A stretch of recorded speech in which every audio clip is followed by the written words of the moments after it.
If you're a small business owner and you're wanting to run Facebook ads, there are 10 things that you must have in place first, or it is going to cost you dearly. I've worked with hundreds of business owners and ad managers, and I can tell you that most of the time, it's not the ads themselves that trip people up. It's the foundations. You see, they go to launch ads only to discover that they don't even own their Facebook page, or their Instagram isn't correct. The pixels are a complete mess, or they don't even own the ad account when they've hired an agency to run their ads for them. So what happens? They hit roadblocks. They waste money, and they usually end up frustrated saying Facebook ads don't work. But you see, here's the truth. Facebook ads can work, and they work really well if you've got the right setup. So in this video, I'm going to walk you through the exact checklist that you need, these 10 points to make sure that your accounts are correctly set up, your assets are yours and secure, and that you are ready to run meta ads. The first thing you need to check is your Facebook page. This is one of the most common places I've seen businesses come completely unstuck, whether they've come to me directly or it's been through one of my ad manager students who's just signed up a client, and then we discover that nobody actually knows who owns the business page. You see, Facebook pages get created in one of two ways. Either someone sets it up through their personal profile, so they've gone and created the page, or it's created inside Business Manager, which we'll talk about in one of the other points. And if it was created through a personal profile, well, that means a person owns it, not the business. What I have commonly seen is that businesses are ready to start running their ads only to discover that their business page is still tied to an employee who left years ago. And so therefore, they don't actually own their business page. Now you imagine if you've spent a lot of time building up your business page profile, getting engagements, people know that page, they're following that page, to discover you don't own it and you can't run ads from it, then that's going to be a big problem for you. So first thing is you want to make sure that you own your business page. Number 2 is your Instagram account. You need to make sure that it is set up as a business account or a creator account, not a personal profile. You won't be able to run ads that way. So all you need to do is to head over to Instagram, and if it's a personal account, change it to business or creator. Now, sure, you may lose a few little features like trending audio, but if you are able to amplify your ads for just $1 a day, that will get far greater reach than hoping to go viral just by using a trending audio. Point number 3, now that you've got your Instagram account set up and your Facebook page you own, let's link them together. Inside your Facebook page settings, there is that little button to connect your Instagram account. So you need to make sure you go in and do that. And when they're connected, it makes things way easier for posting, tracking, and managing access for your team in Business Manager. This brings us to point number 4. You need a Business Manager account. So think of Business Manager as the head office for your marketing. It's where all your assets live. Your pages, your ad accounts, your pixel, your people are all there inside the Business Manager. Now here's where people get confused. You see, when you get started with Facebook, you have a personal profile and it will give you a personal ad account. And that's where a lot of people get started. And that personal ad account is tied to you as an individual. And if you get locked out of Facebook, or worse, if an agency sets up everything under their account, which we'll talk about in another checkpoint, you're toast. So a Business Manager account is tied to your business. It's structured, it's secure, and you control who has access to what. Now, a quick note on terminology. Meta is rolling out something called Business Portfolio. It's basically a newer, shinier version of Business Manager. Same concept, just a different name and dashboard. So whether you see Business Manager or a portfolio, the point is that this is where your assets belong, not under your personal Facebook profile. Now, after you have created your Business Manager, you are going to want to create your own ad account inside that business manager or business portfolio. So you need to create your own ad account. And here's where so many business owners get caught out. They want to run ads and they hire an agency that says, don't worry, we'll set everything up for you. So the business owner thinks, sweet, nice and easy. But what actually happens is you end up running ads through one of the agency's accounts, which means you're essentially renting their ad account. And I'll never forget what one business owner told me, is that they felt held hostage because when they parted ways with an agency, guess what?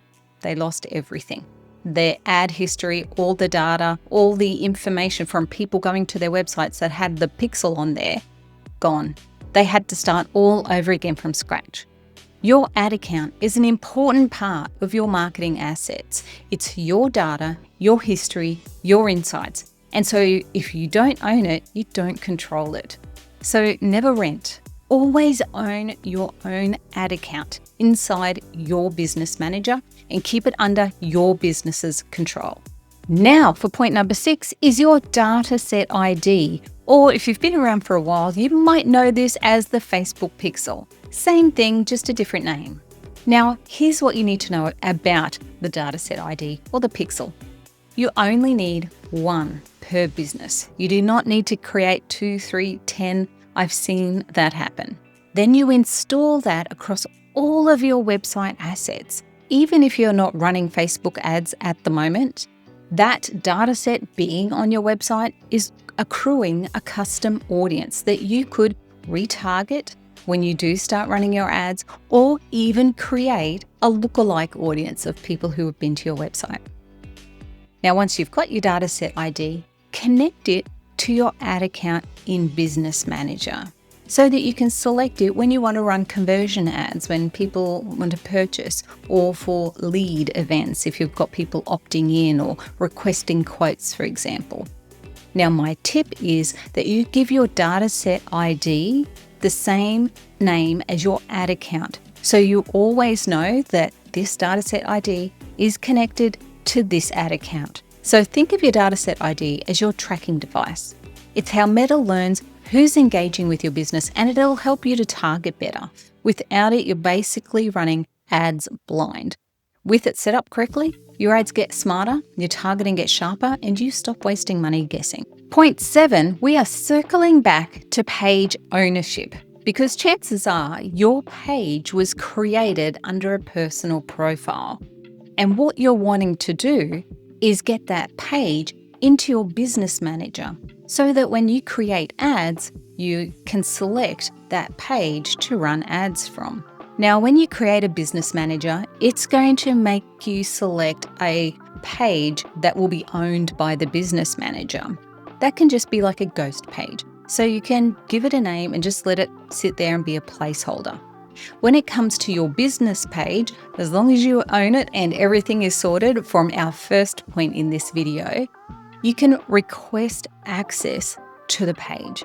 Don't select claim page, because then the business manager will own it. And so if something ever happens to that business manager, then that page will be trapped in there. So request access to the page. Point 8. This is one that everybody ends up saying, oh my God, why didn't I do this? If they have known about it, but then have always put it on the I'll do it later list. It is adding a second admin to your business manager. And here's why. If you ever lose access to your Facebook ad account, maybe you get hacked, maybe Facebook just decides to randomly lock you out, because let's be honest, they do that, you're stuck. If you're the only admin, you can't get back in. And if you've got ads running, what's going to happen to those ads? Because you can't get in, turn them off, optimize them. You are out of that business manager. So that is why you need to have a second admin in your business manager. They can have full access to your business manager and all the assets, and therefore can still get into ad accounts and can still add extra people in or remove people. I've seen businesses lose access for weeks and months because they haven't had this insurance policy, as I call it. And some have even had to start from scratch because they've just been locked out. So this is one of those things you just need to take an extra 5 minutes to add an extra person in to your business manager. Now, who is that? It could be an employee, your second in charge. It could be your spouse, your partner, someone that you trust. A second admin for your business manager is essential so you will not be kicking yourself further down the track in case the worst ever does happen. Point 9 on our checklist is inviting team members to work on your Facebook assets properly. Because what often happens is you'll just go to your Facebook page and you'll invite someone to personally access your Facebook page. So they can post on your page, maybe help with ads, but that's a kind of rookie move and also is a security issue as well. So what you need to do is invite team members into your business manager. Much like you would invite in that second admin, you'll invite in other team members to your business manager and you will assign them roles that they may need. So whether that is to work on your Facebook page, they would just get access to the Facebook page. Team members that require access to running ads in the Pixel, you would give them access to those as well. And you can set up 2-factor authentication here as well, so that if your team member does get hacked, then your business manager is more secure because they could be locked out with that 2-factor authentication. So think of it like giving out keys. Instead of handing someone the keys to your whole house, you're giving them a key just to the office that they need to work in. The final item on our checklist, point 10, is where it all comes together and you're ready to run some ads. This is where you need to assign people to the assets. So you've got your business manager, you've got people in there, you've got the page in there, your Instagram account is connected, you've got the ad account, and you've got the dataset ID. So it's all just sitting there. And people are in your business manager, but then they can't do anything if they haven't been assigned access to the relevant assets that they need, that they haven't got that key to the office. So if you're ever in a business manager and you're wondering why you can't see a dataset ID or why you can't see an ad account, but you know it's in there, it's because you may not have it assigned to you or your team member doesn't have it assigned to them. So give them that key. The beauty of doing this step properly and setting your foundations up in this way is that you stay in full control. You can decide exactly who has access to what, whether it's the page or whether it's the ads, and you can remove it at any time just from that one place inside Business Manager. You don't have to be running over to Instagram, running over to Facebook and removing access. It's much more secure. And with this done, everything is yours. Everything's organized. No agency or random ex-employee can ever lock you out of your own assets again. And there you have it, the 10 things that you must have in place before running Facebook ads. Now, with these steps, you're not just ready to run ads, you're in full control of your marketing assets. No more renting an agency's ad accounts, no more hostage situations, and no more wondering who really owns the page and trying to track down your secretary from 5 years ago who created the page. It's all yours exactly as it should be. Now, here's the thing. Having the foundation set up is the right step. The next step is actually getting your ads out there so people start seeing your business, engaging with you, and becoming customers. And that's where my smart ad system comes in. It's the simplest way to increase your visibility and get in front of your ideal audience with ads that are starting at just $1 a day. It's designed for small businesses just like yours who want to get real results without burning through their budget. So, if you're serious about putting this checklist into action and getting more eyes on your business, check out the link below to learn more about the smart ad system. And hey, if you found this video useful, hit that like button, subscribe to the channel, and turn on the little bell so you don't miss the next video. I've got plenty more no BS marketing tips coming your way to help you grow your business online with confidence.